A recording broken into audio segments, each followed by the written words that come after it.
Hey everybody, how's it going? This is Kevin doing another video.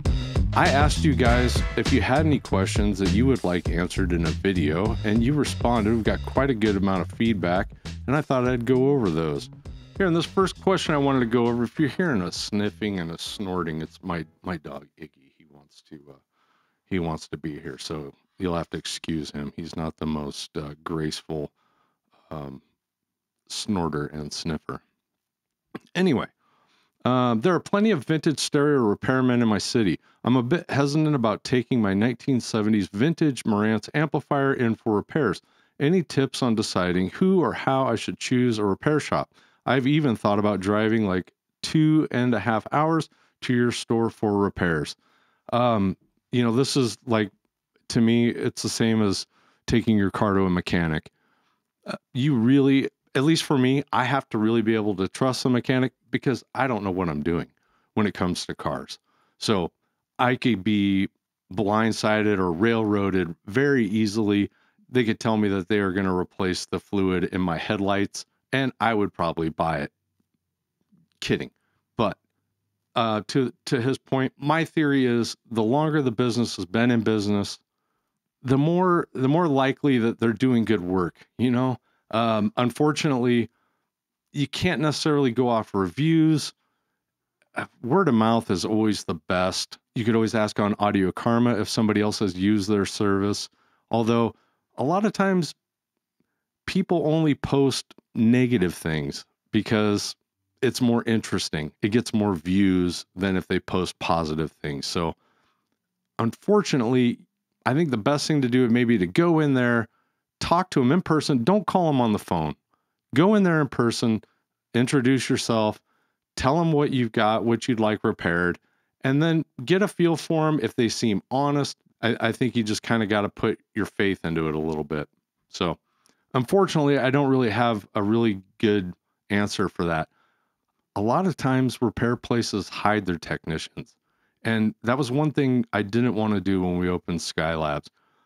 When you walk in our door, you can see all the technicians working, and you can ask them a question.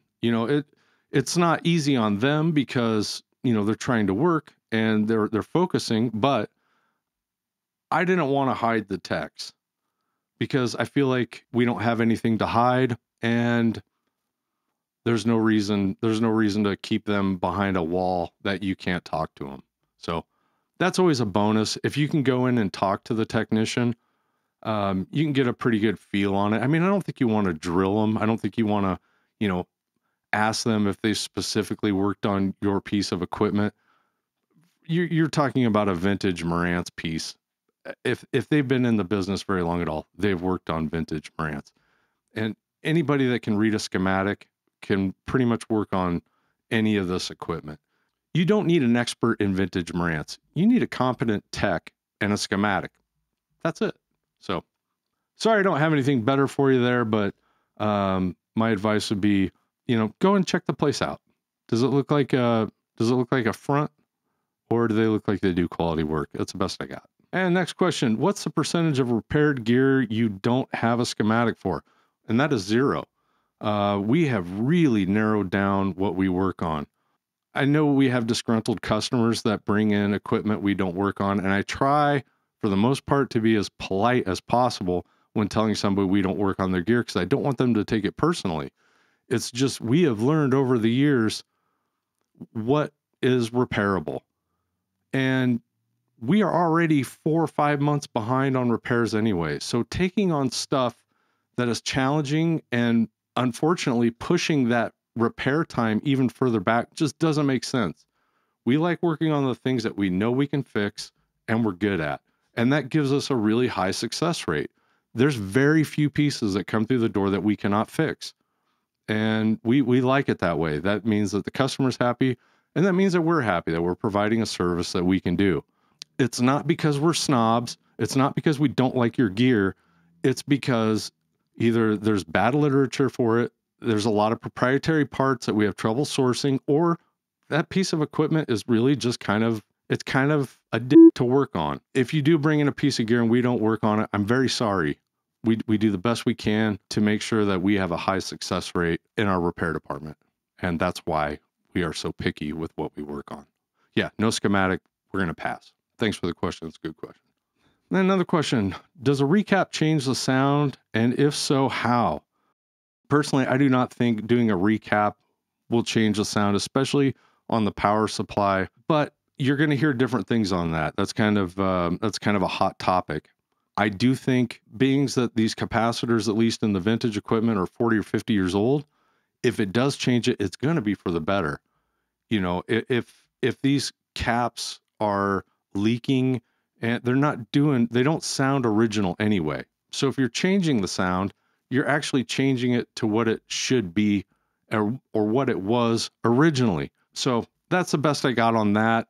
I changed mine for reliability. I'm not trying to improve the sound. I am just trying to keep that piece working. That's why I changed mine. If it makes it sound better, that's great, but it's not my intention. Why does vintage sound so good and different from many? Well, I think this comes down to, why does vintage sound better than new? I don't think it does. I just think you have to spend a lot of money to get the same quality as you can with vintage. So, you know, if you're comparing a 70s Marantz or Pioneer or Yamaha to a modern Marantz, Pioneer, Yamaha AV receiver, it's not really much of a comparison, because one, those are made more for home theater. Usually they're Class D amplifiers. Audio is kind of their last concern. If you compare like the new Yamaha Class AB line, I think that is completely different. I think the new well-made stuff is really, really good. It's kind of out of my price range, at least, and it's most likely out of most people's. You know, you're talking $6,000-$7,000 for a new integrated amplifier from Yamaha that's pretty much the same specs as a vintage Yamaha integrated amplifier. So I don't think vintage is superior in all ways. I think it's just more economical, and it's also repairable, which is nice too. So people might laugh at this, but I love the thrifty side of vintage, because $1,000 for, let's say, a Yamaha C8 1010, that's pretty thrifty considering how much that 1010 cost somebody in the 70s, or how much it would cost for a brand new one today, because we can see it's about $6,000. Anyway, hopefully that answers that question. Why would a double album made in the 70s have sides 1 and 4 on one disc and sides 2 and 3 on one disc? Let's see, somebody replied on this, and I think I know the reason. It just says, you're going to love the answer to this fine question. I don't know why they did it in the 70s, but I do know in the 50s and 60s, it was for those record stackers. So if you wanted to put, you know, both the records on, let's say, a dual turntable that has a stacking mechanism, it would play side A, and then it would drop down the second record, which would be side B, and it would play that through. Then you would take those two records off, you'd flip them over, and you'd hit start again, and then it would play C and D. Does that make sense? Because that is the reason I was told, was for record stacking. Most turntables in the 50s and 60s, and even up through the middle of the 70s, if you remember the big console stereos and, you know, the duals and the Gerards, Technics even made a turntable in the early 80s that had a stacking spindle on it, and that's what it was for. This vinyls, why? Yeah, I think you're talking about why they call it vinyls, and I don't know. I hate it too. It's vinyl. I'm not really, it's their records. I don't care what you call it, though. It doesn't matter. It does kind of cringe me, though, a little bit when somebody will say, how many vinyls do you have? Ugh.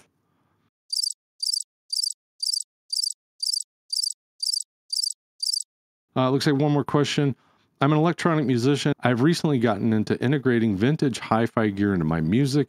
I use an SAE 2800 parametric EQ, and the price for a comparable modern pro audio hardware EQ would be much higher, with much less inspiring controls. This got me to thinking about other ways I might be able to use vintage hi-fi gear for my music I was wondering if it would make sense to use vintage speakers for monitoring using an EQ to get as flat a frequency response as possible. The cost difference would be significant when compared to similar size speakers on modern studio monitors. Ooh, that's a tough one. Well, I mean, if you had a spectrum analyzer and, however you get flat, if you can get flat with vintage speakers and an EQ, personally, I don't think there's any difference between flat using flat new reference monitors. It's both are going to the same place. So, I'm all about budget stuff too. It makes sense to me. I know somebody out there might, cringe at that, but, maybe they've got an unlimited budget, and I get it. You don't, and I don't. So, I do know, Yamaha NS10s, and I just got a pair of those recently. That was the benchmark in the 70s for studio monitors. And I used Alesis Monitor 1s forever. I don't think it's as important to get to zero. I think you just want to me, I think it's more important to just have a benchmark. Knowing what a pair of speakers sounds like so you can compare it to other things. Like engineers in the 70s and 80s would travel with their monitors. Even though most studios had NS10s, engineers wanted their NS10s because they knew how they sounded. And I think that's more important than getting flat, is knowing what your speakers sound like and knowing what they sound like compared to other things. It's like when I used to do a lot of recording, I would listen to my mixes on several stereos, like a crappy portable radio. I would put it in my car. I would listen to it on my Serwin Vegas up in my living room, and I would listen to it on my Alesis Monitor 1s. And I knew by comparing the sound, the way those all sounded, what changes I need to make in the mix in order for it to sound good on any system. So I don't know. I don't know if I'd worry about it that much. It's a really great question. And I don't think you can go wrong either way, but I do think it's more about just knowing the speakers that you are using really well and knowing how those monitors compare to most consumer grade audio products. I know that's not maybe the best answer, but that's the best I got. So anyway, hey, thanks guys for putting these questions up here. We'll do this again and keep adding questions to it. And if this is something you guys enjoyed, it didn't take anything for me to just, wrap off some answers real quick. So anyway, hope everybody's doing great. Oh, sorry. Hope everybody's doing great. Moo and I say goodbye this time, and we'll see you in the next one. Thanks, guys. Bye.